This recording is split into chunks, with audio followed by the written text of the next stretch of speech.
Hello मेरे प्यारे student, आप सभी का स्वागत है अपने यूट्यूब चैनल एग्जाम साथी पर। तो आज हम करने वाले हैं जैक बोर्ड का सोशल साइंस पेपर। जी हाँ मेरे प्यारे साथियों, क्लास 10th का करने वाले हैं सोशल साइंस का पेपर, जो कि एग्जाम की दृष्टि से वेरी वेरी इंपॉर्टेंट होने वाली है। तो चलिए हम इस वायरल प्रश्न पत्र को शुरुआत करते हैं। अगर आप भी चैनल में नए हैं तो चैनल को सब्सक्राइब जरूर कर लीजिएगा और दोस्तों के पास ज्यादा से ज्यादा शेयर कीजिएगा। तो चलिए हम वीडियो को स्टार्ट करते हैं मेरे प्यारे साथियों। क्वेश्चन नंबर 1 है मेरे प्यारे साथियों। क्वेश्चन नंबर 1 है, निम्नलिखित में से कौन सा जैव संसाधन का उदाहरण है? जी हाँ मेरे प्यारे साथियों, क्वेश्चन नंबर 1 है, निम्नलिखित में से कौन जैव संसाधन का उदाहरण है? तो इसका सही आंसर हो जाएगा मेरे प्यारे साथियों ऑप्शन नंबर ए, मनुष्य। मनुष्य हमारा जैव संसाधन का उदाहरण है। क्वेश्चन नंबर 2 है, मानव जीवन। मानव जीवन की गुणवत्ता और विश्व शांति बनाए रखने के लिए संसाधनों का समाज में कैसा बंटवारा होना चाहिए? मानव जीवन की गुणवत्ता और विश्व शांति बनाए रखने के लिए संसाधनों का समाज में कैसा बंटवारा होना चाहिए? तो इसका सही आंसर हो जाएगा मेरे प्यारे साथियों न्याय संगत। क्वेश्चन नंबर 3 है मेरे प्यारे साथियों, निकोबारी कबूतर। क्वेश्चन नंबर 3 है मेरे प्यारे साथियों, निकोबारी कबूतर किस जातियों के श्रेणी में आते हैं? तो इसका सही आंसर हो जाएगा मेरे प्यारे साथियों स्थानिक जातियां। स्थानिक जातियां में निकोबारी कबूतर आती हैं। क्वेश्चन नंबर 4 है मेरे प्यारे साथियों, निम्नलिखित में से कौन सुमेलित नहीं है? कहने का अर्थ है निम्न में से कौन सुमेलित नहीं है, यानी कि 3 जो ऐसे दिया रहेगा जो मेल खाएगा और चौथा नहीं खाएगा।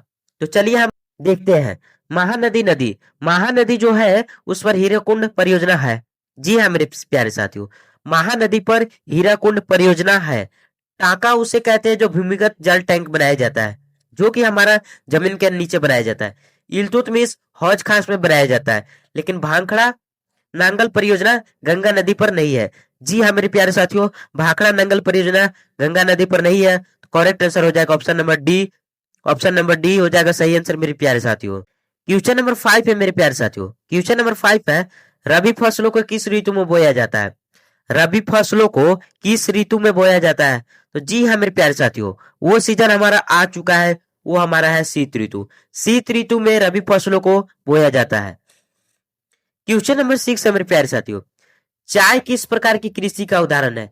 चाय किस प्रकार का कृषि का उदाहरण है? तो बिल्कुल करेक्ट आंसर हो जाएगा मेरे प्यारे साथियों रोपण कृषि। रोपण कृषि हमारा चाय है। क्वेश्चन नंबर 7 है मेरे प्यारे साथियों, झारखंड के गुगा और नोआ मुंडी में कौन सा खनिज पाया जाता है? जी हाँ मेरे प्यारे साथियों, झारखंड के गुगा और नोआ मुंडी में कौन सा खनिज पाया जाता है? तो इसका करेक्ट आंसर हो जाएगा लौह अयस्क पाया जाता है मेरे प्यारे साथियों। हमेशा याद रखिएगा झारखंड में लौह अयस्क पाया जाता है।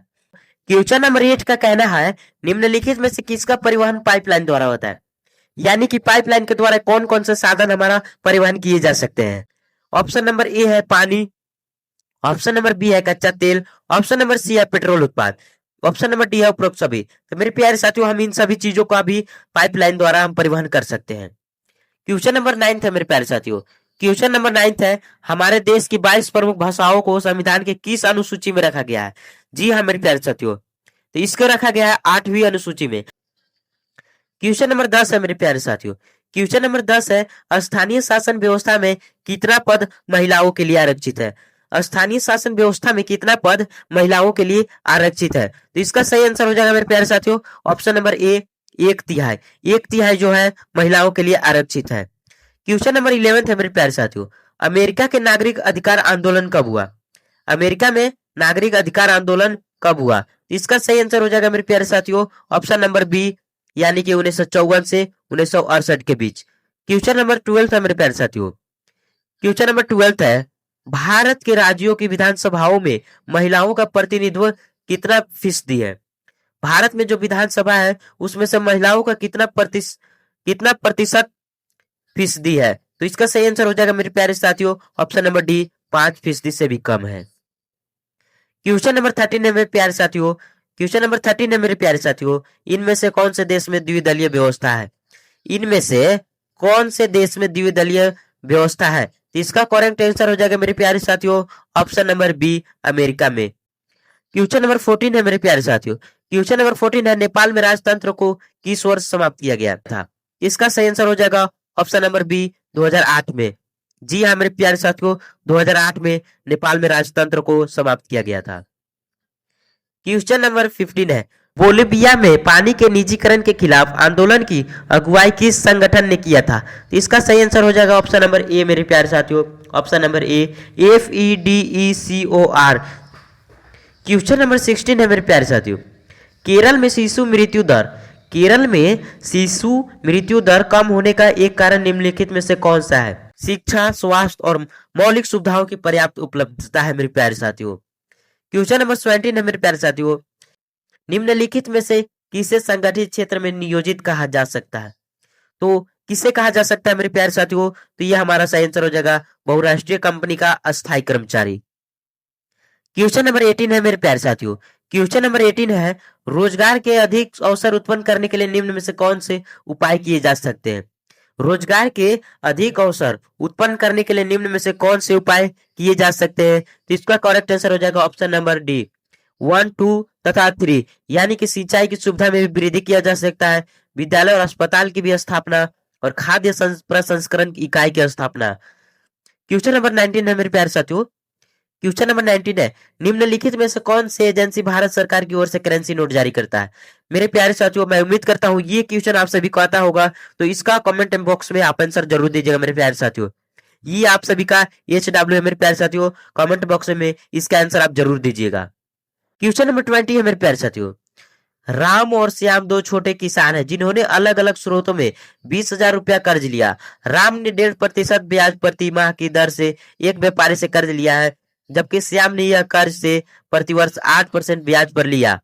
उपरोक्त आधार पर निम्नलिखित में से कौन सा कथन सत्य है? तो इसका सही आंसर हो जाएगा मेरे प्यारे साथियों सी, राम की हालत ज्यादा खराब है क्योंकि वो ज्यादा ब्याज दे रहा है मेरे प्यारे साथियों। क्वेश्चन नंबर 21 है मेरे प्यारे साथियों, क्वेश्चन नंबर 21 है, भारत सरकार ने सूचना का अधिकार यानी कि शॉर्ट फॉर्म में बोले तो RTI नामक कानून कब लागू किया था? तो इसका सही आंसर हो जाएगा मेरे प्यारे साथियों, अक्टूबर 2005 में किया था। क्वेश्चन नंबर 22 है मेरे प्यारे साथियों, सरकार द्वारा अवरोधों अथवा प्रतिबंधों को हटाने की प्रक्रिया क्या कहलाती है?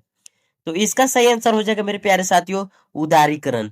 जी हाँ मेरे प्यारे साथियों, इसका आंसर हो जाएगा ऑप्शन नंबर सी, उदारीकरण। क्वेश्चन नंबर 23 है मेरे प्यारे साथियों, अनसल्ट रेनन किस देश के दार्शनिक थे? तो इसका सही आंसर हो जाएगा फ्रांसीसी दार्शनिक थे वो। क्वेश्चन नंबर 24 है मेरे प्यारे साथियों, फ्रांसीसी क्रांति कब हुई थी? ये उम्मीद करता हूं आप सभी को आता होगा मेरे प्यारे साथियों, तो आप इसका भी आंसर मुझे कमेंट बॉक्स में जरूर दीजिएगा। क्वेश्चन नंबर 25 है मेरे प्यारे साथियों, यंग इटली भूमिगत संगठन के संस्थापक कौन थे? तो इसका सही आंसर हो जाएगा जुत्सेपी मेत्सनी, इसका सही आंसर हो जाएगा जुत्सेपी मेत्सनी। क्वेश्चन नंबर 26 है मेरे प्यारे साथियों, महात्मा गांधी दक्षिण अफ्रीका से भारत कब लौटे थे? महात्मा गांधी दक्षिण अफ्रीका से भारत कब लौटे थे? जी हाँ मेरे प्यारे साथियों, इसका आंसर हो जाएगा जनवरी 1915 को। क्वेश्चन नंबर 27 है मेरे प्यारे साथियों, पुणे पैक्ट डॉक्टर भीमराव अंबेडकर एवं किसके मध्य हुआ था? इसका सही आंसर हो जाएगा ऑप्शन नंबर डी, यानी कि महात्मा गांधी जी और भीमराव अंबेडकर के बीच पुणे पैक्ट हुआ था। क्वेश्चन नंबर 28 है मेरे प्यारे साथियों, 1990 के दशक में रीडर पेस्ट नामक बीमारी किस देश में बहुत तेजी से फैली? क्वेश्चन नंबर 28 है मेरे प्यारे साथियों, 1890 के दशक में रीडर पेस्ट नामक बीमारी किस देश में बहुत तेजी से फैली थी? तो इसका सही आंसर हो जाएगा ऑप्शन नंबर बी, अफ्रीका में। जी हाँ मेरे प्यारे साथियों, अफ्रीका में सबसे पहले तेजी से फैली थी। क्वेश्चन नंबर 29 है मेरे प्यारे साथियों, निम्नलिखित में से कौन देश मित्र राष्ट्र के पाले में था? तो इसका सही आंसर हो जाएगा मेरे प्यारे साथियों, ब्रिटेन था मित्र राष्ट्र के पाले में।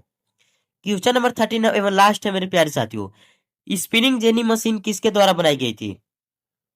मेरे प्यारे साथियों, क्वेश्चन नंबर 30 है, स्पिनिंग जेनी मशीन किसके द्वारा बनाई गई थी? तो इसका सही आंसर हो जाएगा जेम्स हार्ग ब्रिज ने, जेम्स हार्ग ब्रिज द्वारा बनाया गया था। अगर आप मेरे चैनल में पहली बार आया तो चैनल को सब्सक्राइब जरूर कर लीजिएगा मेरे प्यारे साथियों, और वीडियो को ज्यादा से ज्यादा शेयर कीजिएगा अपने दोस्तों के पास, वो भी एग्जाम में अच्छे मार्क्स लाए।